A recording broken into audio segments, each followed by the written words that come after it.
मला कशाला मी रिक्षामध्ये आहे ना, गाडीत थोडी आलो. कारण हेल्मेट नाही लायसन. आपलं हे आदर्शन चौक आहे ना, आदर्शन आहे ना टावरच्या इकडे रेल्वे स्टेशनच्या पहिला तो पाणी आपल्याला तुम्ही व्हिडिओ काढता का बरं झालं गाडी घेऊन आला तर व्हिडिओ काढतो. हॅलो त्यामध्ये 6377.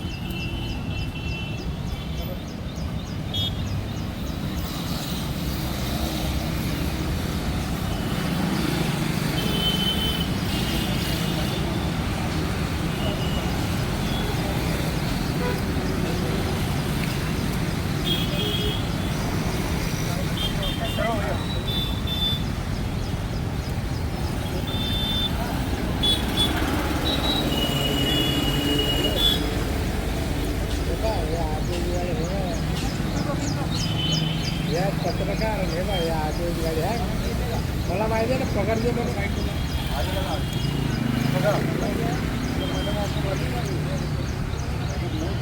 हे पत्रकार आहे.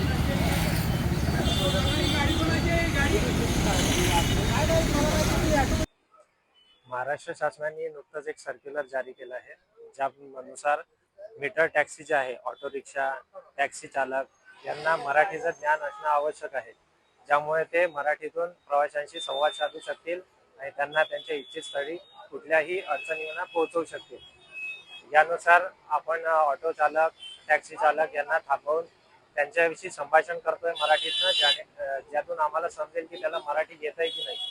जर त्याला मराठी जुजबी ज्ञान जर नसेल तर आपण त्याला एक नोटीस जारी करतोय, ज्याच्या अंतर्गत त्याला 30 दिवसांच्या आत मराठी शिकणं अनिवार्य आहे. त्या 30 दिवसांच्या कालावधीत जर तो मराठी शिकू शकला नाही तर त्याचा बॅच जो आहे तो 3 महिन्यांसाठी सस्पेंड होणार. या 3 महिन्यांच्या वाढीव कालावधीत परत त्याला मराठी शिकायचा वेळ मिळणार आहे. या 3 महिन्यांच्या कालावधीत देखील तो जर मराठी शिकू शकला नाही तर त्याचा बॅच हा कायमस्वरूपी रद्द होणार.